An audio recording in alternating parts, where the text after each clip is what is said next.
Pertama-tama tentunya marilah kita tidak henti-hentinya memanjatkan puji syukur kehadirat Tuhan Maha Besar, Allah Subhanahu wa Ta'ala. Kita masih diberi kesehatan dapat bertatap muka di ruangan yang baik ini pada kesempatan hari ini. Kedua, saya ingin ucapkan terima kasih yang sebesar-besarnya atas kehormatan yang besar diberikan kepada saya. Diundang pada hari ini di depan keluarga besar ICMI untuk melaksanakan dialog nasional tentang masa depan bangsa. Tadi kita sudah mendengar tokoh-tokoh ICMI dalam sambutan-sambutan dan pembukaan menyampaikan berbagai pandangan. Saya juga merasa sangat disanjung, sangat dihormati. Tetapi juga saya agak was-was dalam hati saya karena harapan begitu besar kepada diri saya. Padahal saya juga manusia biasa. Tetapi sebagai anak bangsa, sebagai warga negara yang bertanggung jawab, sebagai patriot, marilah kita berbagi pandangan. Saya punya beberapa pendapat. Karena itu saya antusias memenuhi undangan ICMI. Pendapat saya, karena saya hobi, punya kegemaran belajar sejarah. Satu yang saya petik yaitu bahwa perubahan-perubahan besar dalam peradaban, perubahan-perubahan besar dalam kehidupan suatu bangsa itu selalu datang dari kaum cendekiawan.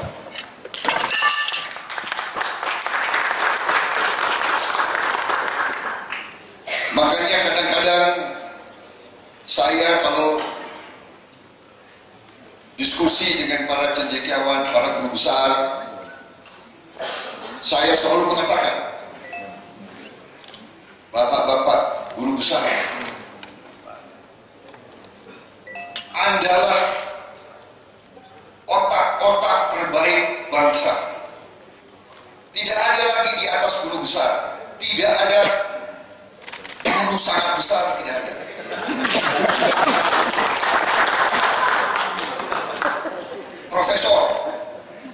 Profesor itu jenderal bintang 4 kalau di tentara. Gak ada lagi di atas. Dan profesor itu gak bisa diturunkan pangkatnya. Sekali profesor seumur hidup dipanggil profesor. Kenapa? Di setiap negara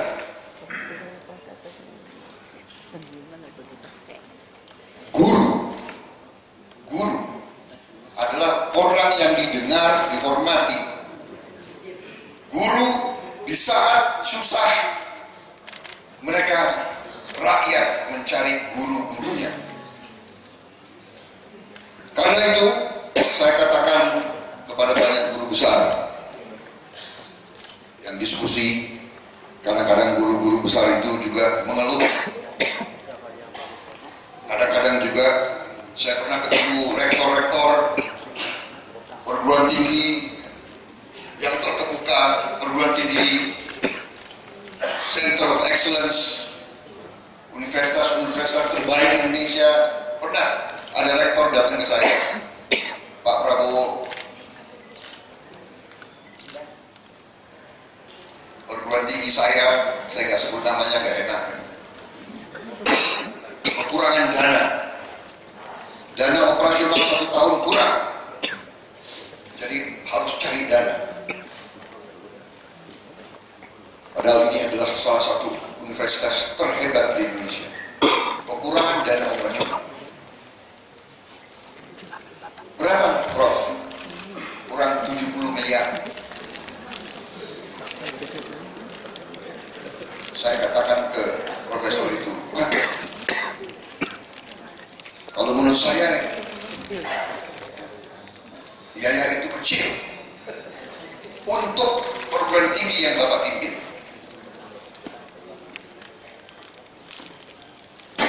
Karena apa? Karena perguruan tinggi Bapak itu melahirkan pemimpin-pemimpin Indonesia.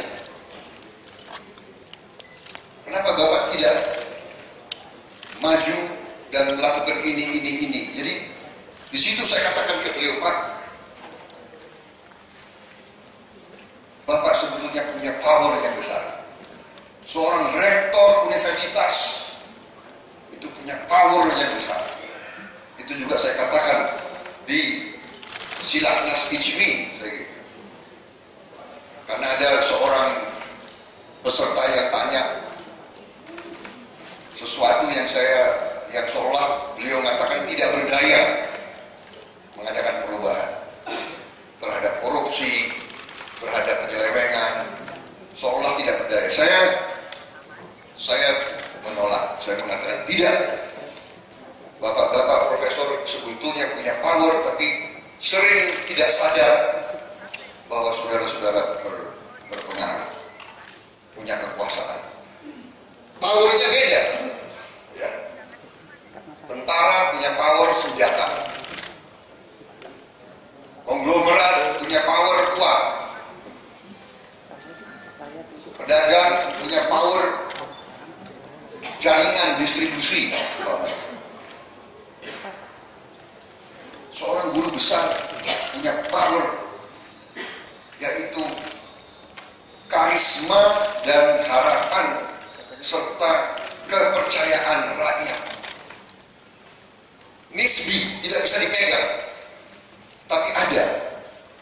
Saudara-saudara, banyak perubahan bangsa-bangsa besar selalu datang dari kaum intelektual. Negara besar seperti Amerika pernah melakukan politik luar negeri, menyerbu Vietnam, menyerbu ini, menyerbu sana. Begitu guru-guru besar berhimpun dan mengatakan tidak setuju, tolak kebijakan tersebut, pemerintah Amerika Serikat bisa berubah kebijakan. Dan itu berulang kali, dan itu berulang kali, dan itu berulang kali. Kalau kita lihat sejarah kita, kebangkitan 1908, 1928, 1945, yang memimpin selalu kaum cendekiawan. Tahun 65-66, yang memimpin kaum cendekiawan. Reformasi 98, yang memimpin kaum cendekiawan. Jadi saudara-saudara, tadi saya mendengar Profesor Nanat, Profesor Najib. Sebetulnya saya tidak perlu terlalu lama lagi paparan hari ini. Saya sudah siapkan di sini 186 slide. Sebetulnya paparannya bisa 6 jam. Tapi tadi saya lihat Profesor Nanat, Profesor Najib, Pak Saifullah sudah ada pemahaman terhadap ekonomi bangsa. Sebetulnya yang disampaikan Profesor Nanat dan Profesor Najib itulah inti dari masalah kita. Dan saya sekarang hati saya besar. Kalau guru-guru besar sudah punya pemahaman seperti itu, saudara-saudara, kita bisa lakukan perubahan di bangsa ini.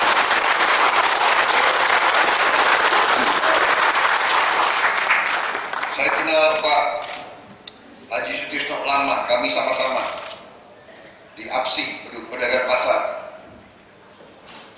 Sama-sama juga di macam-macam saya. Jadi sudah lama sama beliau. Tapi baru beberapa bulan ini saya sering ketemu guru-guru besar yang punya pemahaman terhadap masalah ekonomi Indonesia seperti sekarang. Karena itu baru beberapa bulan ini saya sebetulnya sangat optimis. Kalau kita bicara, ya, kalau yang bicara itu aktivis, kalau yang bicara itu politisi, kalau yang bicara itu adalah pengamat, belum bergetar. Tapi Tapi kalau guru-guru besar sudah mengambil sikap, di situ perubahan bisa datang. Jadi hari ini ternyata insting saya benar. Saya datang hari ini ke sini tidak menduga audiens seperti ini. Begitu banyak guru-guru besar mau duduk di hadapan saya, padahal saya tidak punya gelar akademis, saya hanya mantan prajurit. Tetapi hari ini saya mendapat suatu keyakinan perubahan besar bisa kita lakukan untuk memperbaiki kita. Karena itu saudara-saudara, itu adalah the lesson of history, ajaran dari sejarah, bahwa para guru besar sebagai otak terbaik bangsa, the brains of the nation, but not only the brains and the conscience of the nation, otak dan hati nurani suatu bangsa. Itulah para guru besar, saudara-saudara. Karena itu saya di mana-mana kalau diundang di kampus, memang saya kadang-kadang bicaranya ceplas-ceplos, minta maaf. Kadang-kadang bicara saya rada nyelekit. Karena sudah tidak ada waktu lagi kita berbahasa-basi. Ya. Saudara, saya kira tidak mau duduk di sini, undang saya jauh-jauh ke sini. Saya bicara hanya manis-manis, ya kan? Tadi Profesor Nanan sudah begitu berani, hebat juga nih. Ada seorang profesor berani bicara ke presiden seperti itu. Nyalinya besar, walaupun badannya kurus. Puasanya banyak kepada dia. Pak Nanat, tidak banyak jenderal berani seperti Bapak.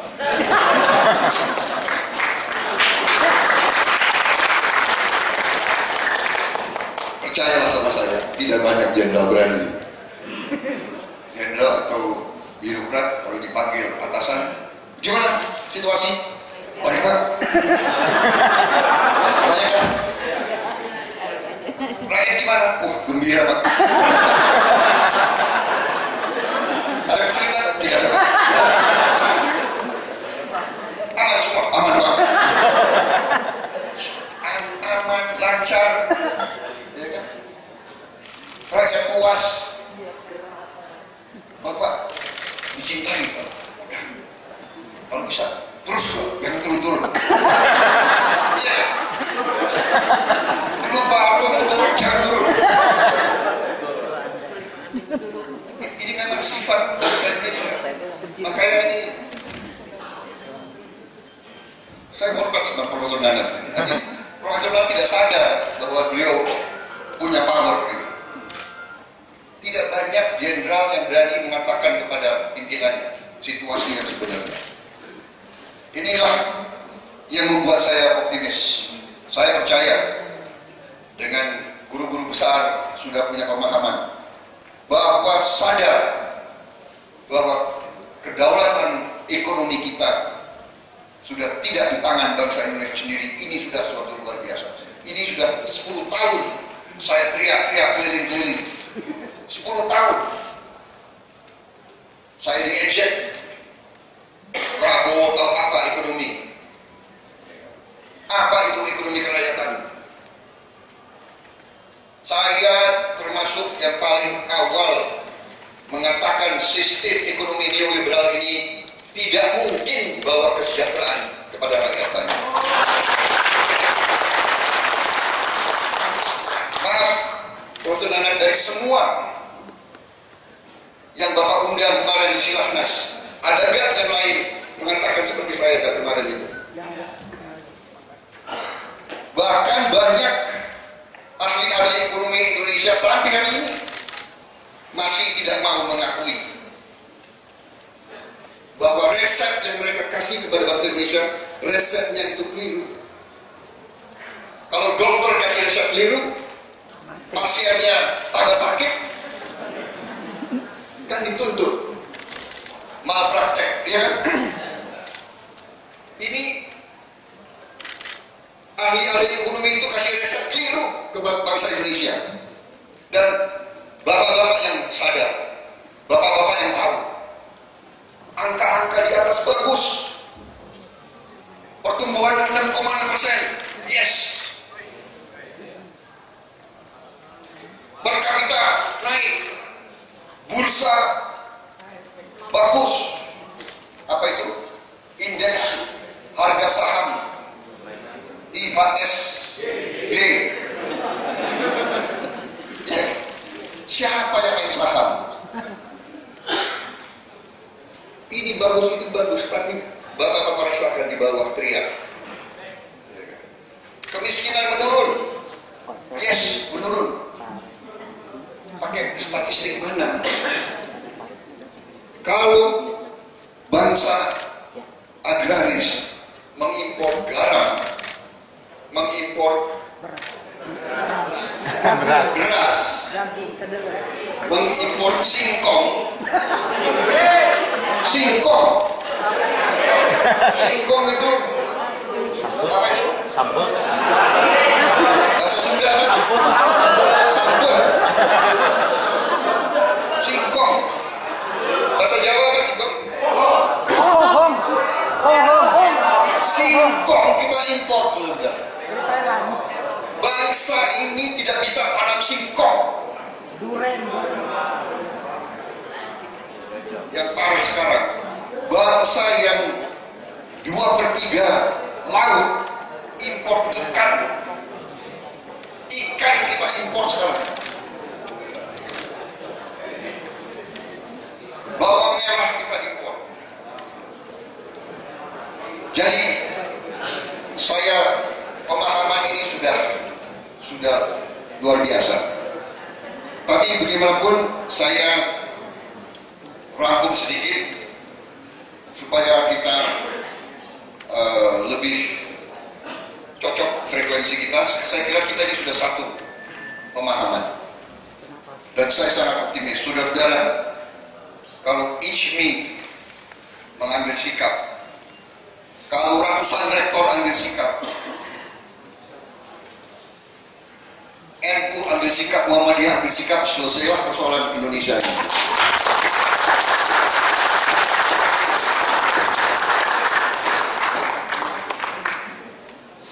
Jadi kuncinya di situ. Kuncinya adalah the best brains of the country and the conscience of the country harus mengambil sikap. Karena itu saya, kalau ada undangan dari ICMI, dari saya upayakan hadir, karena saya ingin untuk meyakinkan para guru besar bangsa. Ternyata para guru besar bangsa, minimal yang di ruangan ini, sebetulnya sudah paham. Jadi saya sangat optimis. Kemudian tadi yang saya katakan, yang banyak harapan terhadap diri saya ingin mengatakan bahwa persoalan bangsa kita, tantangannya besar. Kehilangan peluang bangsa kita ini sudah banyak. Vietnam, Malaysia, Singapura, Thailand, China, Korea, Jepang sudah maju dengan cepat. Kita banyak kehilangan momentum. Jadi tidak bisa diandalkan di pundak satu orang. Tidak bisa. Ini harus usaha bersama. The best brains harus dicari. Presiden satu orang. Kita harus ibaratkan presiden itu adalah kapten kesebelasan, atau seorang, kalau kita ambil analogi, nahkoda kapal. Tapi nahkoda tanpa awak tidak bisa mengendalikan kapal. Jadi yang dibutuhkan adalah lapisan pemimpin-pemimpin yang hebat, yang sesuai kriteria yang tadi disebutkan oleh HB. Kita tidak perlu hanya orang pinter, tapi benar, pinter dan bersih, dan bisa membersihkan.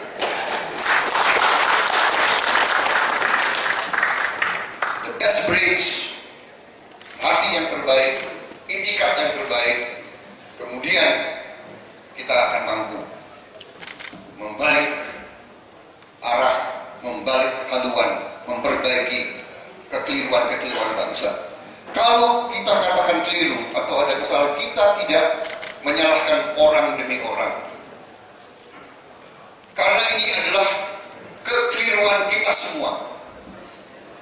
Ini adalah kekeliruan elit semua. Kita ikut rame-rame mau dipengaruhi sampai kita terjebak kepada neoliberalisme. Jadi saya selalu katakan di mana-mana, jangan kita menyalahkan ABC, satu orang dua, tidak. Ini kesalahan bersama kita. Dan bangsa yang berani, ya, pemimpin yang berani, bangsa yang berani adalah pemimpin yang berani mengoreksi dirinya. Kita harus ngaca, melihat muka kita di kaca. Dan iya, jujur, ya ini. Kalau saya bangun pagi lihat muka saya di kaca, ya ini Prabowo. Ya Prabowo tidak seperti Tom Cruise, Elvis Presley atau siapa. Ya. Saya nggak boleh kecewa, ya ini diri saya. Ya inilah. Jadi kalau kita keliru, kita harus perbaiki diri kita. Dan kita sebagai elit, kaum cendekiawan, kaum yang terdidik, pemimpin.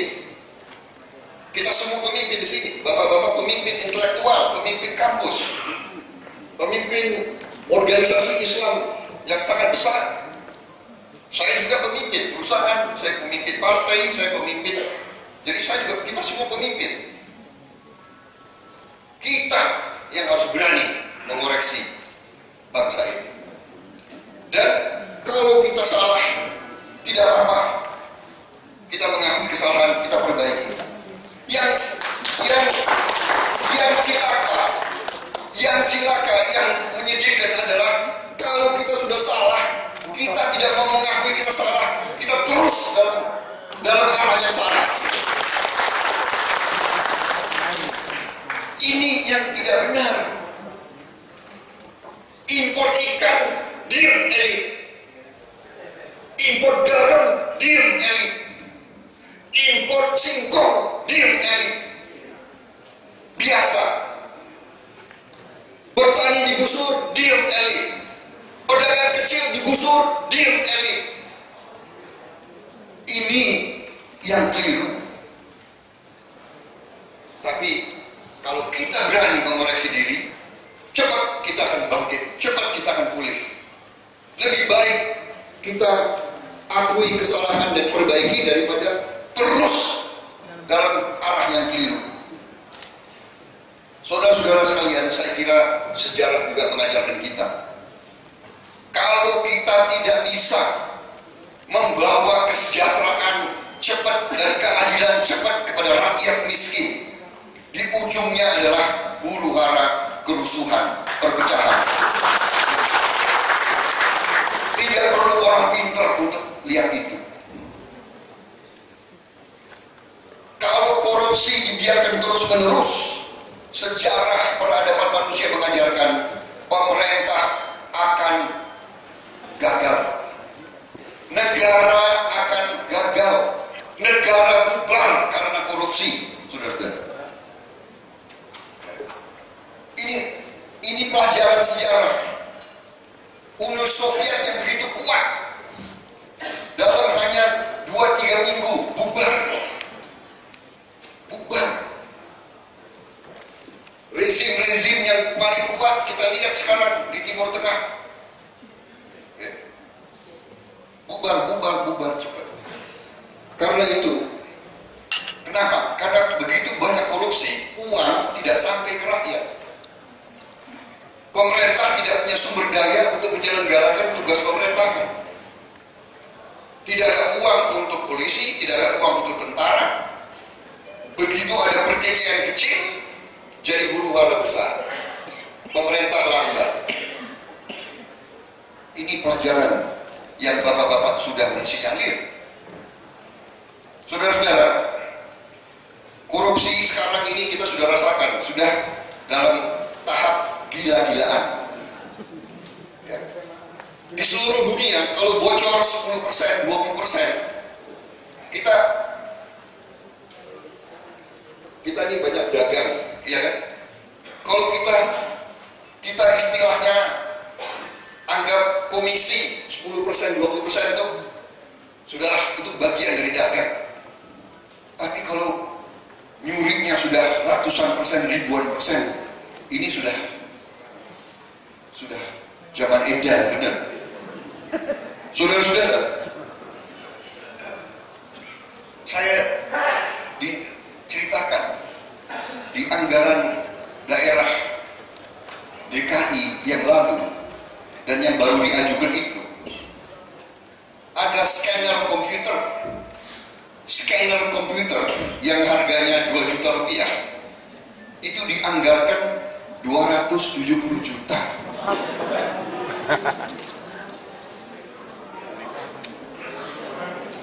Itu berapa ribu persen? Itu bocornya berapa ribu persen? Ada halte bus harganya 24 miliar. 24 miliar halte bus apa? Itu rumah di Pondok Indah itu. 3 juta dolar satu halte bus. Motor pemadam kebakaran yang harganya 26 juta rupiah dianggarkan 260 juta rupiah.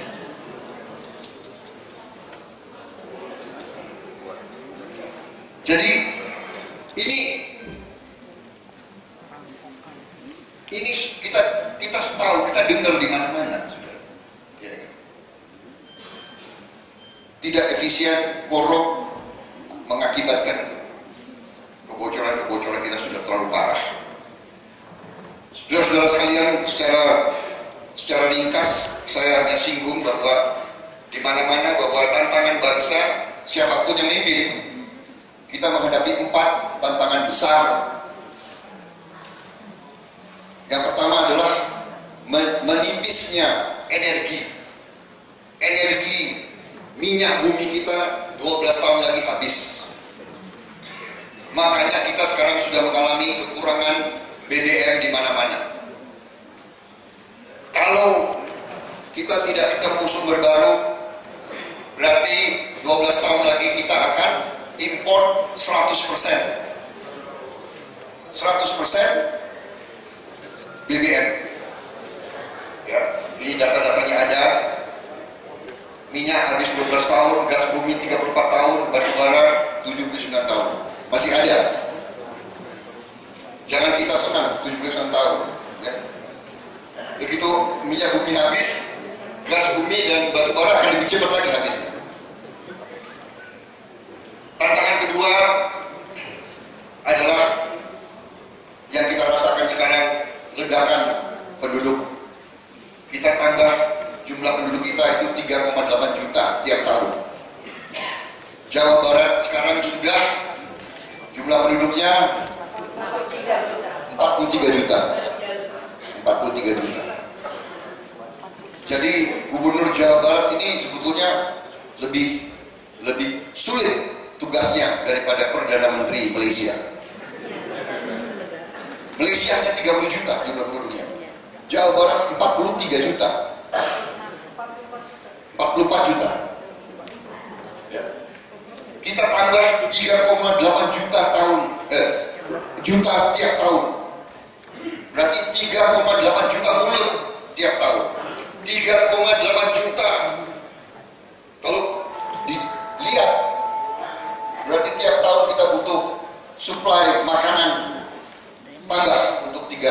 3,8 juta mulut.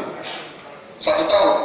Kalau 10 tahun berarti tambah lebih dari penduduk Malaysia. Tiap 10 tahun lahir manusia lebih besar dari Malaysia. Bahkan 6 kali Singapura. Jadi untuk jadi Perdana Menteri Singapura sebetulnya nggak susah. Makanya orang yang mau maju jadi presiden memang benar-benar jantungnya harus kuat. Dan memang harus konsultasi ke psikiater.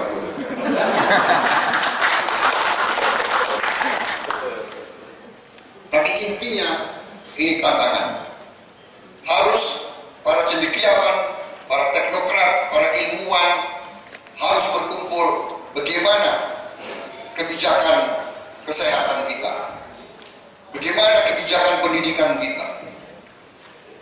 Karena ternyata hanya dengan pendidikan baru kita bisa menimbulkan kesadaran semua lapisan, terutama kaum ibu, bahwa jumlah anak harus diatur, harus dikendalikan.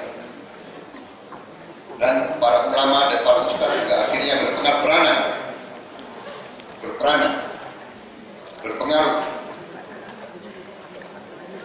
Tantangan ketiga yang tadi kita sudah singgung, yang kita rasakan terlalu adalah sistem pemerintahan yang lemah, tidak efisien dan korup. Saya tegaskan, sama dengan Silahnas, saya katakan bukan pemerintah yang lemah, sistemnya yang lemah. Siapapun yang akan mengambil alih nanti, sistemnya ini harus kita bicarakan. Pilkada langsung ini secara jujur harus kita pikirkan, ini menguntungkan bangsa atau tidak menguntungkan bangsa, ya kan? Saya baru dapat berita kemarin malam, salah satu pilkada di salah satu provinsi kita ya, menghabiskan, calon yang menang menghabiskan 600 miliar rupiah. Calon yang kalah kedua habis 400 miliar. Jadi habis 1 triliun untuk pemilihan gubernur. Dari mana uangnya? Pasti dari anggaran diambil. Ini satu provinsi. Nah, kita bisa bayangkan kalau 33 provinsi yang lain. Belum bupati. Saya tahu karena saya mimpin partai, ada calon saya di salah satu kabupaten, nggak enak saya sebut, salah satu kabupaten di Jawa Tengah. Udah sampai di situ aja. Karena ini ternyata wartawan banyak. Ya kan? Sebetulnya inginnya nggak ada wartawan, jadi bisa lebih bicara. Tapi wartawan kan lebih tahu dari saya. Kabupaten, calon saya lapor ke saya, calon saya kalah, tapi dia sudah habis 12 miliar bupati. Yang kalah 12 miliar, bagaimana yang menang kira-kira? Jadi datang saya dengan kecewa, sedih, Pak, minta maaf Pak, saya kalah, tapi saya sudah habis 12 miliar.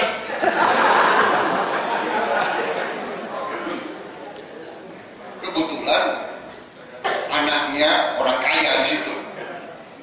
Kasihan kan, harta bapaknya habis untuk cadangan keluarganya.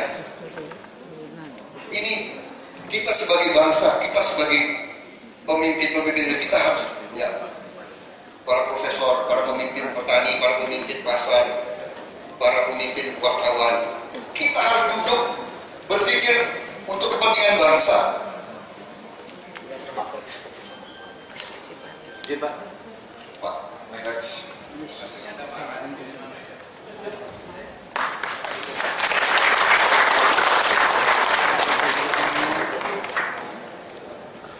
Ini nggak boleh curi-curi start, Pak. Nggak boleh kampanye di sini. Perkenalan, Pak. Saudara-saudara,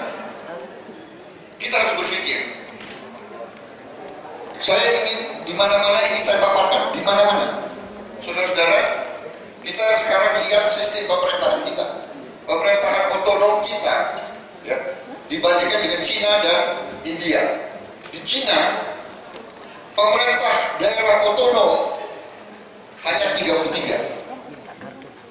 Hanya 33. Yang punya otonomi daerah hanya 33 pemerintahan. Yaitu satu pemerintah daerah otonom untuk 42 juta orang. Cina, ya. 33 untuk 1,4 miliar. Di Cina, di India 25 pemerintah daerah otonom untuk 1,2 miliar. Jadi satu pemerintah daerah otonom untuk setiap 34 juta orang. Indonesia 497 pemerintah daerah otonom untuk memerintah 241 juta orang. Ya. Artinya satu pemerintahan untuk 484.000 orang, 500.000 lah. Dan sejak kesalahan ini dibuat, ternyata sudah tambah jumlah kabupaten. Kalau tidak salah hari ini 504. Dan provinsi pun sudah tambah. Sudah ada satu provinsi baru, Kalimantan Utara. Dan saya dengar akan tambah lagi 4 provinsi dan akan tambah lagi 16 kabupaten. Saya tidak tahu apa ini akan goal atau tidak. Saya sampaikan ke teman-teman di DPR, tolonglah ditinjau kembali. Ya.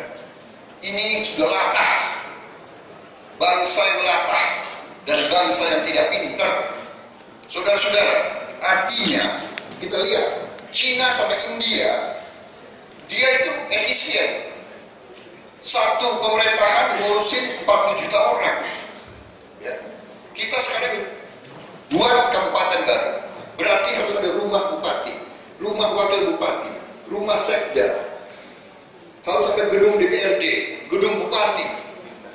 Jadi biaya overhead itu yang banyak dan besar. Sekarang di APBD begitu banyak hanya habis untuk bayar pegawai dan biaya pemerintahan. Tidak ada yang cukup untuk pembangunan. Kalau kita pelajari APBN kita sama juga. Akhirnya, ya negara kita tidak kuat. Negara kita tidak kuat. Tidak ada infrastruktur yang dibangun, ya. Tidak ada investasi karena tidak efisien. Saudara-saudara, kita bicara korupsi, saya kira tidak perlu terlalu lama lagi kita bicara karena kita sudah lihat tiap hari di TV dan di koran. Ya. Ini dari pemerintah Indonesia sendiri. Ini semua data saya ambil dari pemerintah. Semua data ini bukan saya karang. Ya. 83% dari 230 kepala daerah korupsi, karena korupsi, tidak masalah. 83%, bayangkan. Sebentar lagi 100%. Tapi tidak sampai Jawa Barat, nggak boleh. Dari sekian gubernur sudah 17. Ini sejak dibuat sekarang kalau nggak salah tambah 1, jadi sudah 18 gubernur. Lanjut. Tantangan ketiga. Ya, tadi kita bicara korupsi, saya kira kita sudah paham apa yang terjadi. Kita sendiri sudah melewati stadium yang membahayakan. Kita sudah bahas tadi. Bocor 10%, 20%, 30% masih kita. Kalau rampoknya ratusan persen kan sudah terlalu. Mungkin harus kita pikirkan langkah-langkah bagaimana. Ya. Yang selanjutnya, tantangan yang keempat sudah disinggung oleh Profesor Nanda, Profesor Najib. Ketidakseimbangan struktur perekonomian Indonesia. Karena saya buat slide ini untuk forum yang sopan. Jadi istilah yang saya pakai ketidakseimbangan. Tapi kalau mau bicara yang benar, itu harusnya ketidakadilan struktur ekonomi. Ya. Jadi ekonomi yang sekarang ini neoliberal menurut kita semua, menurut saya dan kita ini sudah melanggar, sudah menyimpang Undang-Undang Dasar 45. Kita tinggalkan pasal 33. Kalau kita lihat ketidakseimbangan, coba kita lihat jumlah uang. Ya. Ini gejala begitu banyak data, tapi saya hanya mau highlight saja, inti-intinya saja. Dari semua uang yang ada di Indonesia, semua uang 60% itu di Jakarta, beredarnya di DKI. Seluruh uang Republik Indonesia 60% beredar di DKI.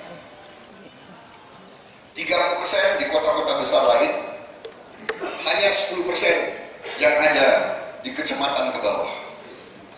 Padahal 60% rakyat kita tinggalnya di kecamatan ke bawah. Berarti 60% rakyat kita menikmati hanya 10% kekayaan Indonesia. Itu arti daripada apa itu? Tabel tadi. Kemudian tadi yang disebut oleh Pak Nanat, rasio Gini. Rasio Gini itu ya artinya adalah kalau rasio Gini kita sekarang disebut 41 ya. 41 itu artinya 1% rakyat Indonesia memiliki 41% kekayaan Indonesia. Itu arti Gini.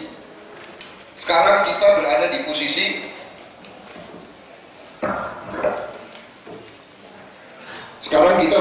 posisi 41.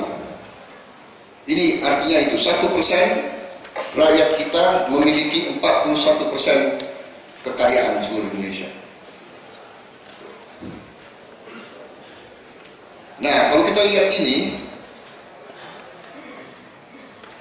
kelihatan bahwa yang disebut Profesor Nanat tadi benar, bahwa kesenjangan itu justru meningkat sejak reformasi. Waktu reformasi kita benar-benar kita tinggalkan Undang-Undang Dasar pasal 33 kita tinggalkan, kita terapkan sistem kapitalis murni, kita terapkan sistem neoliberal, ya, semua serahkan swasta, pasar bebas, orang kecil, petani, pedagang pasar tidak boleh dilindungi, katanya, ya mekanisme pasar bersaing. Saya pernah di Departemen Keuangan ketemu seorang pejabat senior, saya ketua HKTI. Saya bilang, Pak, ini bagaimana Pak, kok petani-petani tidak dilindungi? Dia jawab, ya itu risiko.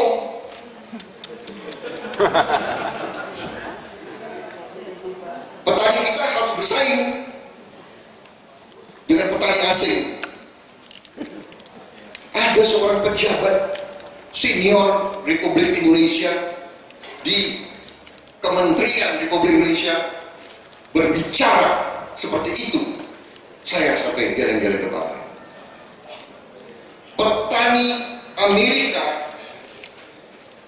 dan petani Australia yang negara terkaya di dunia, yang katanya paling pasar bebas, semua petaninya di Amerika dan semua petani di Australia dilindungi, disubsidi. Dan petani di Australia dan di Amerika tidak ada yang tanahnya 0,3 hektar, nggak ada. Tanahnya minimal 30 hektar, kalau enggak 300 hektar, 400 hektar, ribuan hektar. Itu dilindungi dan disubsidi. Tapi pejabat senior Indonesia mengatakan, ya itu risiko.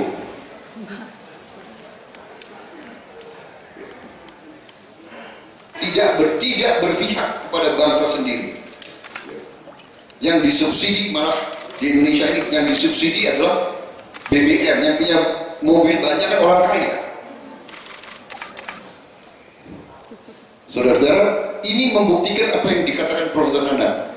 Sejak reformasi 98-99 malah kita masalah reformasi ya. Ini tadi saya bicara di ruangan. Bangsa ini adalah bangsa terlalu baik. Kita terlalu manut. Elit kita ini sebagian besar adalah produk dari barat. Kita ini didikan barat sebagian besar. Ya jenderalnya, ya pengusahanya, ya profesor-profesornya. Ya. Benar ya? Kita akui saja. Ya kan? Masalahnya bukan apa-apa. Belajar dari mana saja nggak apa-apa. Tapi masalahnya adalah akhirnya elit kita ini istilahnya apa ya? Ngawulo begitu. Apa ya? Mengabdi. Menghamba. Kita belajar boleh, tapi ini tidak belajar. Ini ikuti semua. Kita serahkan jiwa dan raganya untuk ikut percaya sama. Jadi bapak-bapak sekalian, tolong dicek. Undang-undang dibuat oleh mereka. Di titik ini harus begini, harus begini. Habis itu elit kita, yes sir, yes sir. Kalau bahasa Jawanya dalam dorong. Dalam dorong. Kalau bekas tentara, siap. Kita ikut semua nih. Loh, saudara-saudara. Padahal mereka ajarin kepada kita tidak ada kawan abadi dan tidak ada musuh abadi. Yang ada adalah kepentingan abadi. Tapi kok kita tidak mau menjaga kepentingan kita sendiri? Ya. BUMN jual semua. Kita disuruh jual semua BUMN kita, privatisasi. Pemerintah tidak boleh ikut terlibat. Singapura itu semua BUMN, saudara-saudara. Kok nggak disuruh jual? Mungkin disuruh jual, tapi Singapura lebih kuat mungkin dari kita. Saya baru dari India. Saya ketemu dengan Bulognya India. Bulognya India namanya FCI, Food Corporation of India. Ngomong-ngomong, dia bilang, iya, benar. Waktu 98-99 kami juga disuruh bubarkan FCI ini. IMF datang suruh bubarkan FCI. Sama dengan dia datang ke Indonesia, suruh bubarkan Bulog. Gak boleh lindungi petani, harus bersaing di pasar. India bilang, tokoh India bilang gitu. Dia bilang ke saya, Jenderal, kalau kita ikuti mereka, kalau kita bubarkan FCI, revolusi berdarah di India. Indonesia luar biasa. Bulog disuruh bubar, siap.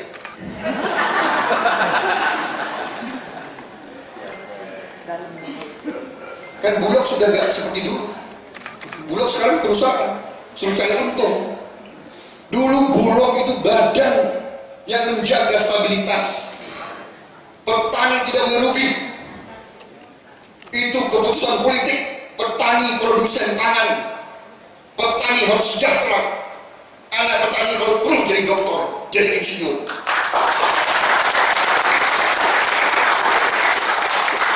Petani tulang punggung. Masa petani tidak dilindungi? Bulog jadi perusahaan. Kalau tidak untung dikejar-kejar. Saudara-saudara. India, ternyata India lebih berani dari Indonesia. Singapura, Cina, kita, tentara, TNI, punya perusahaan-perusahaan. Karena negara-negara barat menganggap tidak demokratis. Mereka kirim ke Indonesia dan mereka kasih tahu, oh, kalian ya orang-orang Indonesia, kalian harus jual semua itu perusahaan tentara, tidak baik. Gitu. Dan tokoh-tokoh Indonesia, yes, siap, dalam dorong.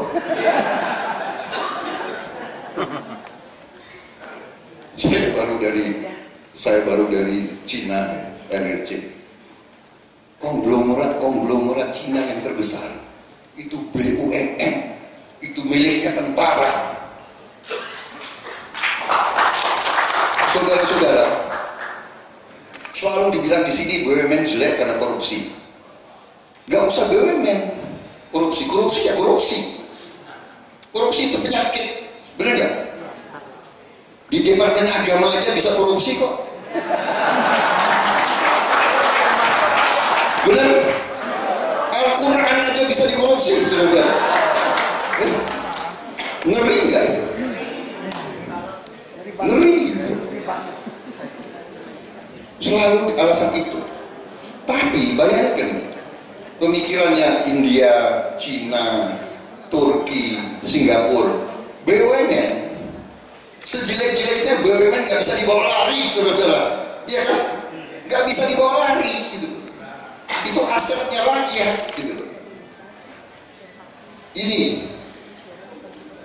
Tapi alhamdulillah sekarang ternyata di Amerika sendiri, di Eropa Barat sendiri, crash tahun 2008, Oktober, mulai dari Juli, sebetulnya Juli, puncaknya Oktober.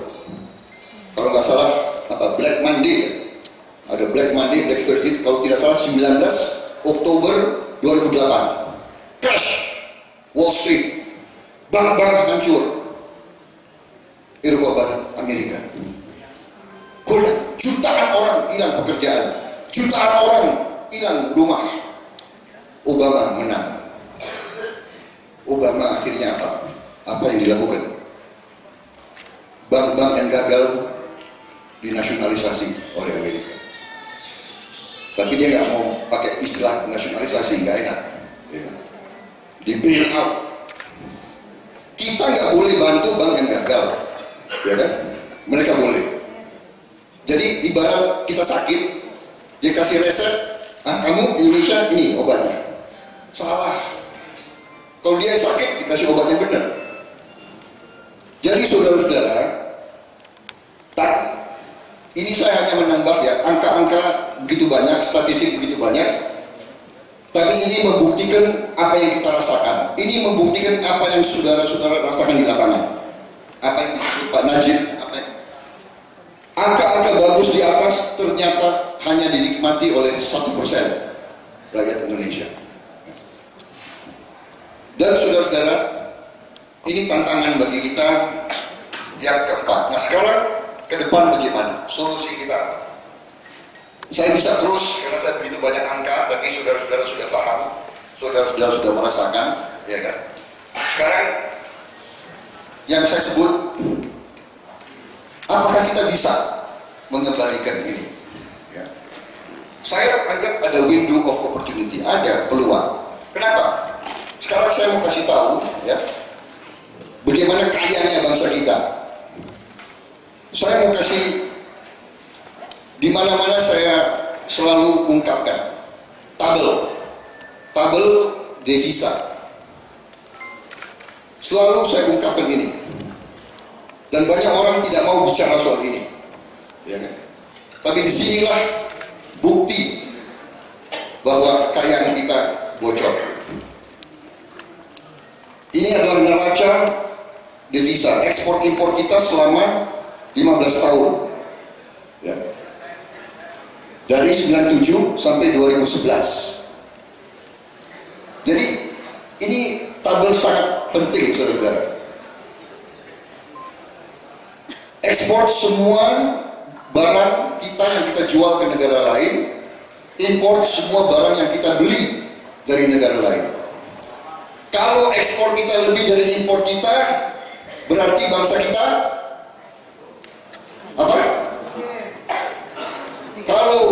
ekspor kita lebih dari impor kita, barang yang kita jual lebih dari yang kita beli, berarti kita untung. Kita surplus. Benar. Berarti bukan miskin bangsa kita untung, bangsa kita kaya. Ini bukti dari 97 sampai 2011, angka yang kita miliki. Tiap tahun kita untung rata-rata 250 triliun. Kita untung 25 miliar dolar tiap tahun. Kalau kita kalikan 15 kali 25, kekayaan kita, devisa kita harusnya 375 miliar. Bank Indonesia kemarin mengumumkan devisa kita ada 111 miliar Desember. Mungkin sekarang sudah berkurang. Berarti ada kekurangan. 375 kurang 111. Ya. Kekurangannya 375 dikurangi 111 berapa? Berapa? 264. Ya kan? Kalau harusnya 375, yang ada 111, berarti ada kekurangan 265 miliar. Itulah yang saya sebut mengalir keluarnya kekayaan nasional. 265 miliar kekayaan kita nggak ada di Indonesia.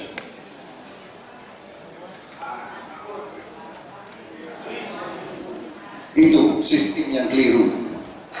Kalau kita lihat negara Singapura, negara Malaysia, Cina, kalau dia lihat ekonominya pasti dihitung cadangan devisanya berapa. Cina itu cadangan devisanya 3,4 triliun dolar. Tapi kita tidak mau bahas cadangan devisa kita. Walaupun 100 miliar ini sudah luar biasa. Dulu-dulu nggak lihat 60 miliar. Ini bukti lagi bahwa kekayaan kita mengalir keluar. Padahal yang 100 ini juga belum tentu milik pemerintah Indonesia. Banyak milik asing, banyak juga milik swasta Indonesia. Sekarang anggaran. Ini saya buktikan kekayaan kita lagi ya. Jadi dari devisa kita yang tidak tinggal, nanti saya cerita kemana uang itu. Jadi anggaran dari tahun 2012 saya hitung kita bisa menghemat sekitar 25 miliar dolar. 250 triliun, 260 triliun. Ini kontribusi sosial, bansos, ini semua ini sumber-sumber korupsi. Banyak bansos nggak sampai ke sasaran. Benar? Oke, ini 25 miliar. Sekarang saya mau singgung sedikit tentang pajak. Pajak.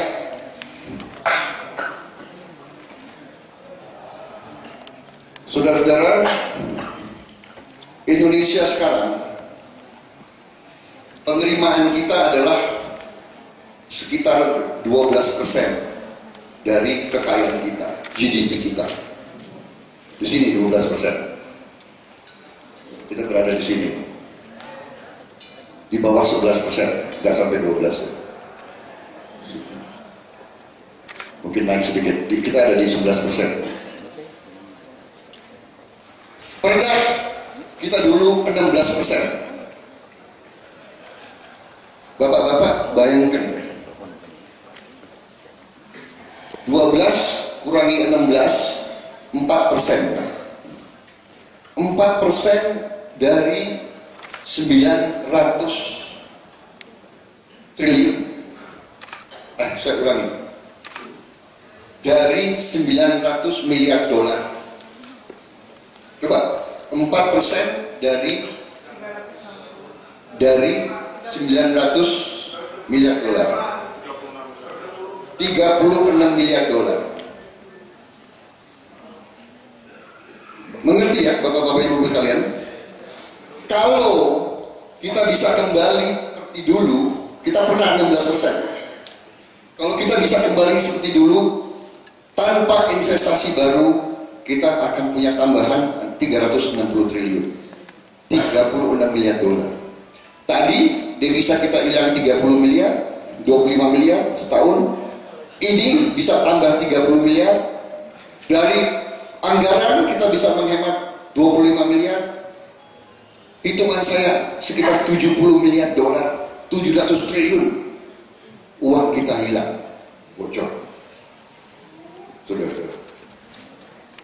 Jadi, Bapak-bapak, Ibu-ibu sekalian, tadi ada yang bertanya, bisa nggak kita kembalikan?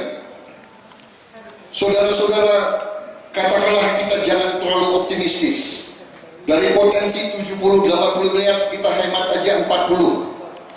Tapi 40 miliar dolar, 1 tahun kita hemat, kita selamatkan, kali 5 tahun, dalam 5 tahun kita bisa punya 200 miliar dolar.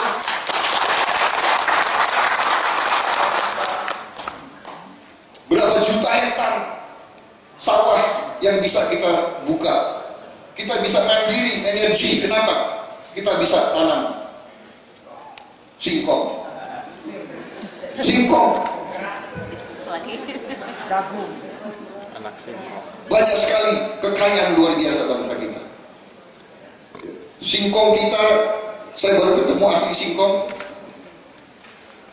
Dia mengatakan kepada saya, sekarang ada jenis singkong yang bisa 200 ton tiap hektar tiap tahun. Benar? Berapa bulan? 5 bulan? 8 bulan? Dulu 10 bulan, sekarang 8 bulan. Saya menghitung selalu 70 ton, 80 ton kita sudah kaya raya. Ini 200 ton, katakanlah jangan terlalu optimistis. Kita ambil setengahnya saja, 100 ton. 100 ton singkong.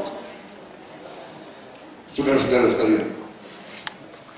Sekarang harga jagung di dunia 300 dolar. Untung bersih 1 ton 300 dolar. Untung bersih 1 ton 200 dolar. Jagung. Padahal jagung 1 hektar bisa 10 ton panen. Dan jagung hanya butuh 95 hari kira-kira. Ya. 100 hari lah. Bayangkan 100 hari, kalau 1 tahun kita bisa 2 kali panen jagung. 1 hektar bisa 20 ton per tahun. Saudara-saudara, luar biasa kayanya negara ini. Saudara-saudara sekalian, saya sudah buktikan dengan berbagai tabel ya, yang semua berasal dari pemerintah kita sendiri, bahwa kita mampu mengembalikan arah ekonomi kita.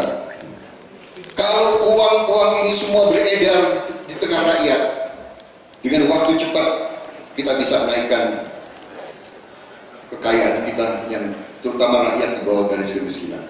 Saudara-saudara sekalian, saya ada tulisan di situ, kalaupun kita tidak ketemu minyak bumi baru, kita bisa dapat energi dari biofuel, dari bioetanol, dari singkong, dari ubi jalar, dari kelapa sawit dan sebagainya.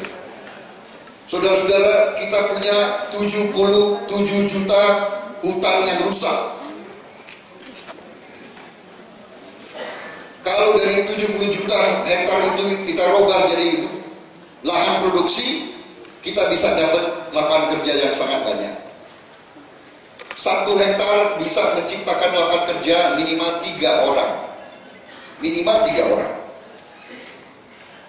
Kalau full mekanisasi mungkin hanya 2 orang. Tapi kalau setengah mekanisasi 3-4 orang. Di beberapa tempat bahkan bisa 8 orang kerja 1 hektar. Bayangkan kalau 10 juta hektar kita buka, 40 juta keluarga bisa hidup dengan layak.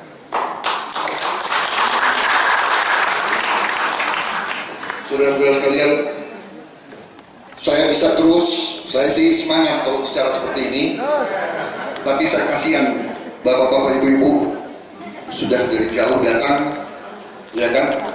Tapi intinya saya kira saudara-saudara, bapak-bapak ibu-ibu sekalian, ini terima kasih nih ibu-ibu banyak sekali yang hadir ini. Setengah ruangan ibu-ibu semua ini.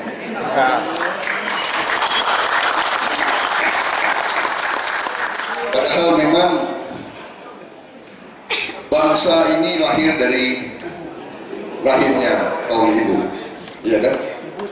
Jadi kalau ibu-ibunya proteinnya kurang, bangsa kita ini kalah sebelum lahir. Jadi perjuangan kita sebetulnya berat, tapi kita mampu. Potensi kita sangat besar. Kekayaan kita dari 3 pembahasan saya sudah yakini bahwa kita punya kekayaan yang sangat besar. Tetapi kita tidak pandai menjaga kekayaan itu. Sebagai penutup, saya mau cerita satu skenario. Tapi skenario ini skenario yang benar terjadi. Dan saya minta hanya diikuti kira-kira 7 menit. Saudara ikuti alur cerita saya ini.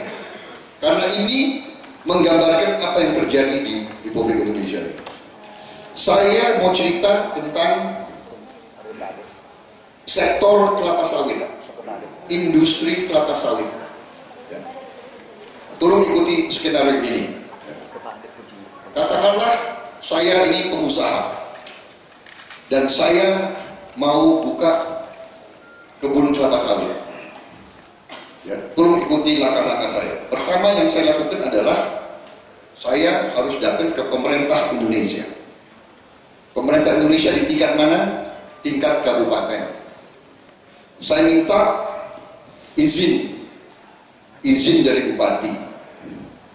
Dari bupati, berdasarkan izin ini, saya ke pemerintah Indonesia lagi, ya kan? Rekomendasi dari gubernur. Dari situ saya datang lagi ke pemerintah Indonesia, Departemen Kehutanan dan Departemen Pertanian.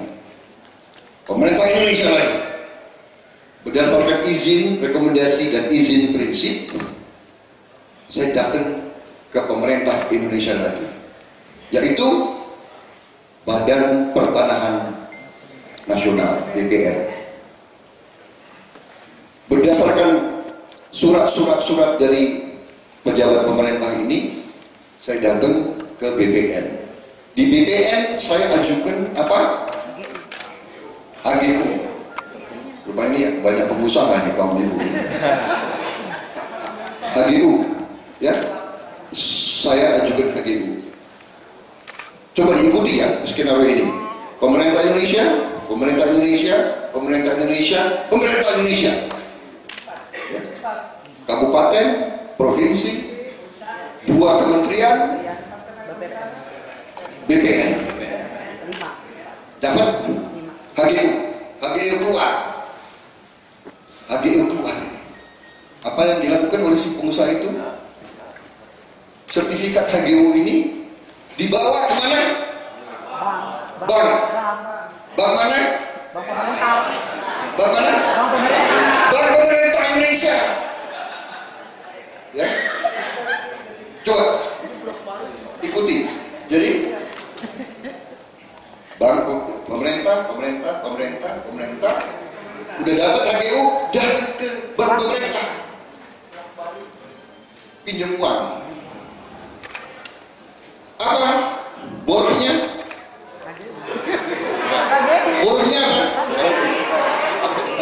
Boroknya adalah HGU dari pemerintah Indonesia.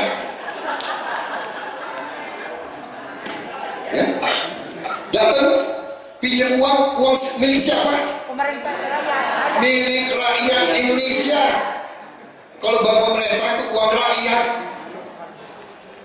Simpen des Kupedes bla bla, itu uang tabungan kalian itu.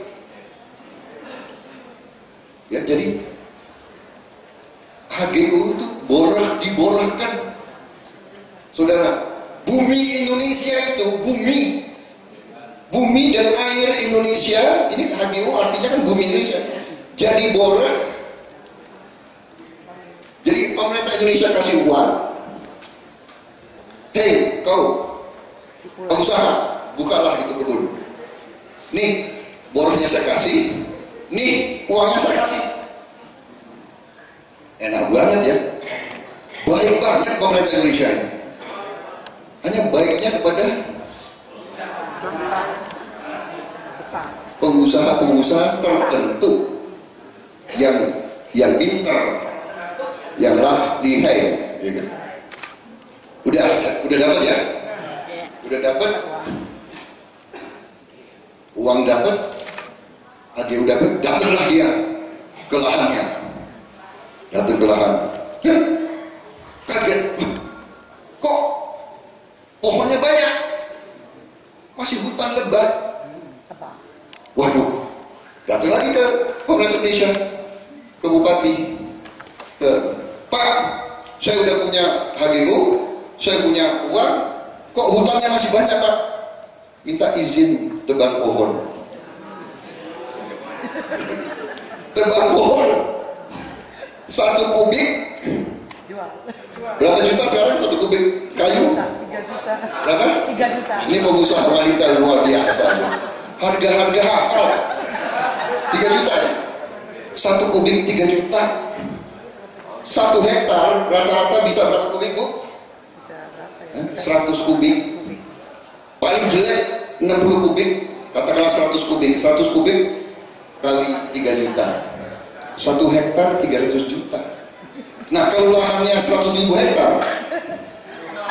ya, berapa itu? 100.000 hektar kali 30 juta. Banyak. 300 miliar. Jadi belum ada 1 pohon kelapa sawit ditanam, pengusaha sudah. Nah, dan saudara-saudara, kita ini adalah bangsa yang sangat pandai apa? Pandai apa? Pandai markup. Benar. Jadi si pengusaha itu biasanya kong kali kong sama pejabat bank. Benar nggak? Benar ya Bu? Ibu Ratu ini ngangguk-ngangguk terus. Kita tahu. Tidak mungkin kalau tidak ada kerjasama. Tidak mungkin cair. Benar, tidak mungkin cair. Ini maaf ya, kita bicara belak-belakan boleh kan? Boleh. Harus Benar nggak? Kita ini sudah tua. Ini rambut putih udah keluar, walaupun tidak sebanyak Pak Haji Sutisno. Tapi lumayan nih, udah banyak rambut putih gue ini. Jadi kita udah gak ada waktu ya. Kita nggak tahu kapan dipanggil Tuhan. Mendingan kita bicara apa adanya deh. Tobat. Bener. Tobat. Oke, kita bicara apa adanya. Markup. Saya ini tahu. Saya pernah mimpin perusahaan kelapa sawit. 1 hektar buka kebun kelapa sawit itu biasanya cukup dengan 20 juta rupiah. Majuin ke bank berapa? Tahu nggak? Tahu sekarang majuin 3.500 dolar. Mungkin sekarang udah lebih. Tolong dicek. Berapa tahun yang lalu 3.500 per hektar. Apa artinya? Belum kerja saja dia udah markup, dia udah untung 30% untung. Apa? Belum 1 pohon kelapa sawit ditanam, dia markup udah untung, hutannya kayu untung, kemudian dia mulai tanam dan akhirnya ekspor. Ya, ikuti ibu selesai ini cerita ini. Ekspor berhasil, ekspor minyak kelapa sawit. Keuntungannya itu $1.000 per hektar 1 tahun. Ya.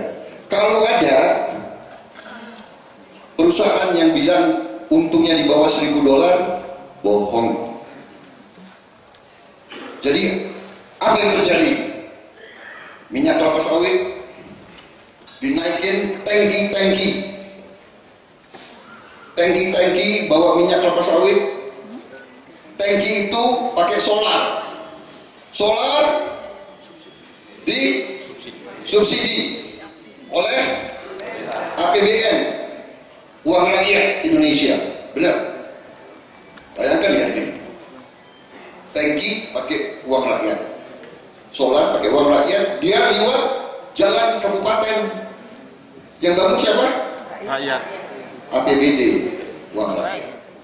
Dia lewat jembatan kabupaten. APBD, uang rakyat. Lewat jalan provinsi.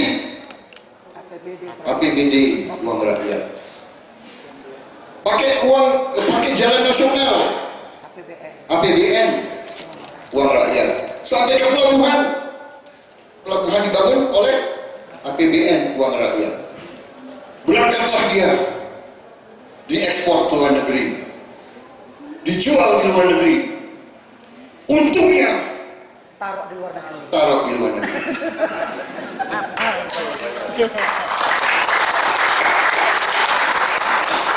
Saudara-saudara,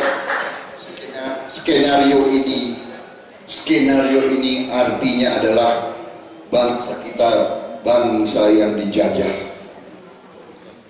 Bumi, air milik Indonesia, tenaga kerja upah UMR minimum, ya, pakai jalan, pakai jembatan, pakai listrik, pakai solar, pakai pelabuhan, semua beban rakyat Indonesia dia kirim itu ke luar negeri dan tidak kembali ke Indonesia. Saya tanya, hai para guru besar, sistem apakah ini? Sistem apakah ini? Apakah ini sistem masuk akal atau tidak? Sistem ini berarti kita tidak jauh berbeda waktu kita di bawah VOC. Kita tidak jauh berbeda.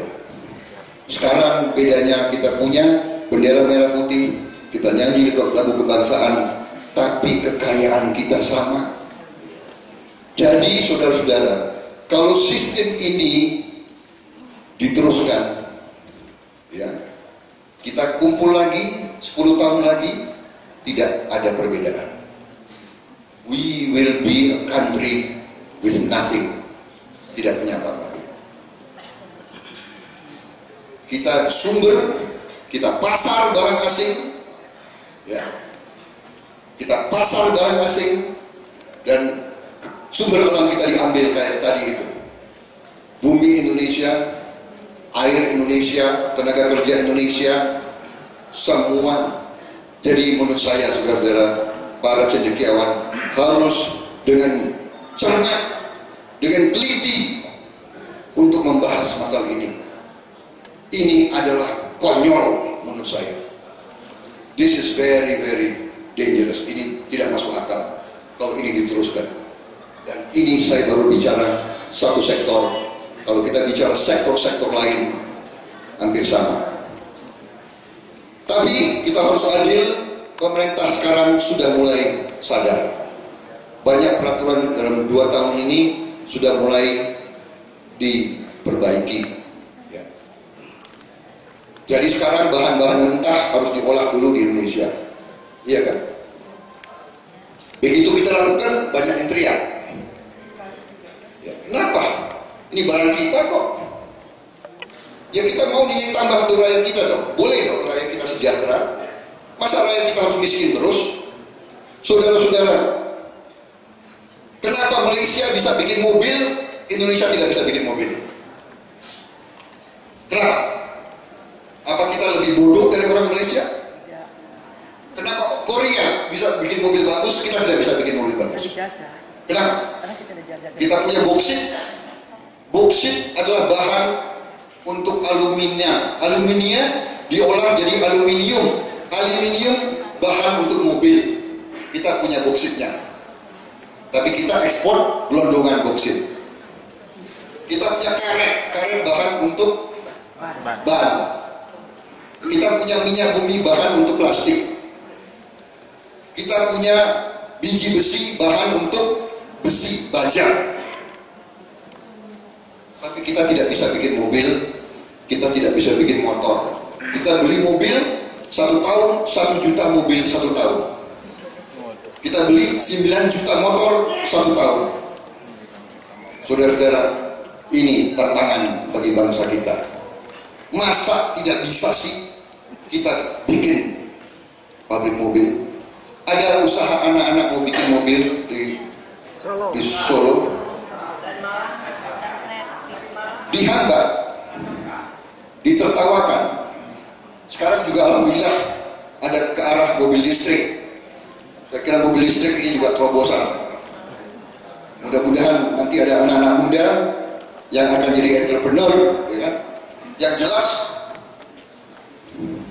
kalau saya dapat kepercayaan rakyat jadi mandataris, pemerintah saya akan saya upayakan dengan keras. Kita punya pabrik mobil, kita punya pabrik motor.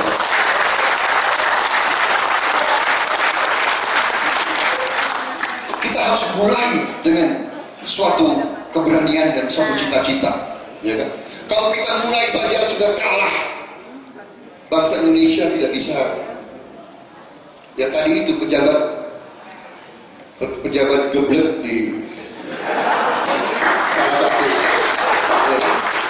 Petani Indonesia suruh, ya salah sendiri, risiko, gila. Harusnya saya rekam itu mukanya, sebarkan di YouTube.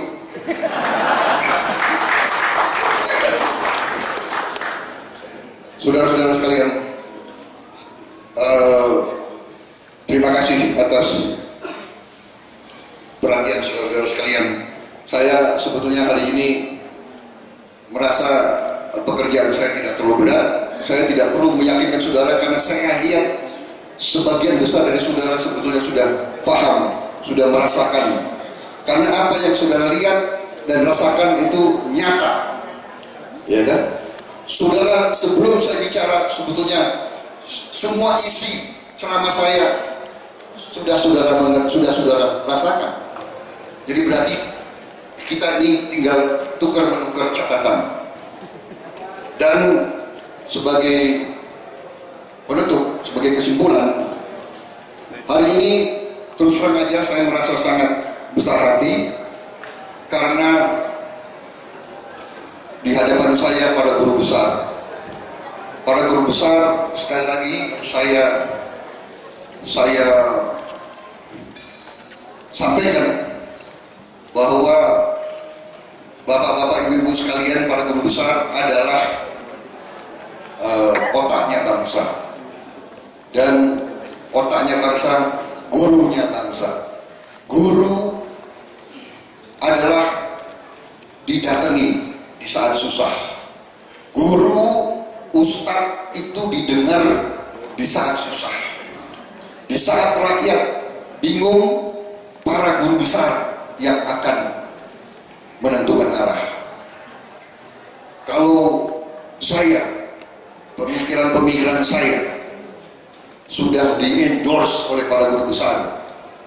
Kalau kita bersatu, kalau sudah ada opini umum yang dibentuk oleh mayoritas guru besar di suatu bangsa, niscaya perubahan akan terjadi. Tidak mungkin perubahan dihentikan, tidak mungkin kebangkitan suatu bangsa dihalangi kalau para guru besar itu sudah bersatu dan menentukan arah bangsa. Jadi, terima kasih Pak Nana, terima kasih Pak Najib, terima kasih Pak Saifullah. Undangan ini luar biasa bagi saya. Kesempatan saya bisa bicara, unek-unek saya sudah keluar, ya. Selama ini saya merasa kesendirian, saya merasa sendiri. Saya diejek, saya dimaki-maki, saya dihina, dibilang Prabowo berbahaya, Prabowo ini, Prabowo itu, haus kekuasaan. Tidak. Kalau bangsa ini sudah hebat, kita memang harusnya sudah kita minggir, kita tinggalkan panggung. Kita kalau falsafah kesatria di Jawa ini ada falsafah kesatria diajarkan kepada saya. Kita lengser ke Prabon, madep Pandito, kita harus naik gunung untuk tinggalkan hal-hal yang duniawi. Tetapi kalau negara masih dalam situasi yang tidak benar, para pendekar harus turun gunung.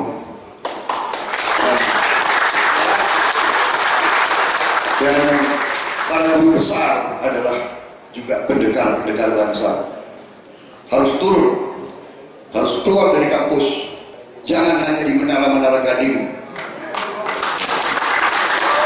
Maaf kalau saya bicara apa adanya, karena saya hormat sama para guru besar. Bapak saya juga seorang profesor. Jadi tiap malam saya dikuliahi oleh beliau. Jadi akhirnya saya pun sekarang ambil kesempatan untuk menggugah para profesor, para guru besar. Hai para profesor, hai guru-guru bangsa, rakyatmu membutuhkan arah darimu. Rakyatmu membutuhkan fatwa dari kalian. Rakyatmu membutuhkan kepemimpinan kalian. Kalian harus keluar dari kampus, kalian harus keluar dari menara Gading.